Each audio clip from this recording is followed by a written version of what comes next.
Magandang hapon mga kalakay. Babalik na po tayo ng Maynila. Bali, kagagaling lang namin kanina ng ospital kasi pinag-check up po namin yung aming nanay. Ito. Ayan, ano na siya. Medyo maganda na yung kanyang pakiramdam. Hindi na siya gaano nananakit yung kanyang ulo. Yun ang dinadahilan niya, kaya pinag-check up natin kanina. So, sa mga kapatid natin, nandito naman naghihintay. Bali, ihahatid po ako ng aking bunso doon sa terminal ng Victory. Kasi medyo malayo po dito. So, yung ating kapatid na isa, yan.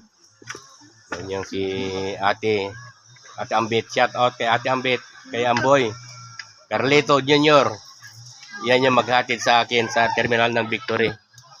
At ang gagamitin niya yung kanyang tricycle na kulong-kulong. Kaya kailangan makaabot po tayo ng alas 7 ng hapon, ng gabi.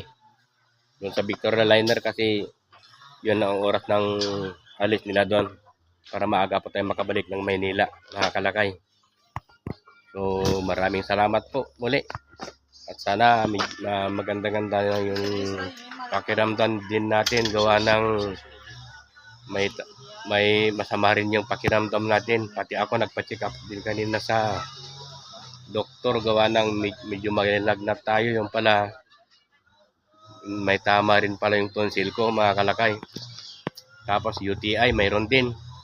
Kaya napaganda rin yung pagpunta natin ng ospital.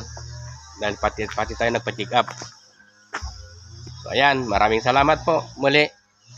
Bye-bye, Bamban Norte, Infanta, Pangasinan.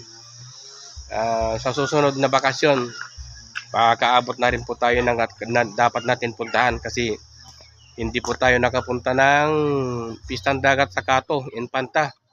Nanonood po sana tayo ng karera ng bangka. Ayun, bangka. Akala ko ba karera ng barko? Hindi pala. Karera ng bangka kasi pista ng dagat nila ngayong araw. Kaya lang inuna po natin yung importanteng bagay. Gawa ng may sakit nga po yung ating magulang. Kaya yun munang inuna natin, mga kalakay. Mamayang gabi may sayawan pa raw doon sa tabi ng dagat. Yun sana maganda pero marami pa naman pista na darating, mga kalakay. So, bye-bye. God bless po sa inyong lahat. Thank you for watching.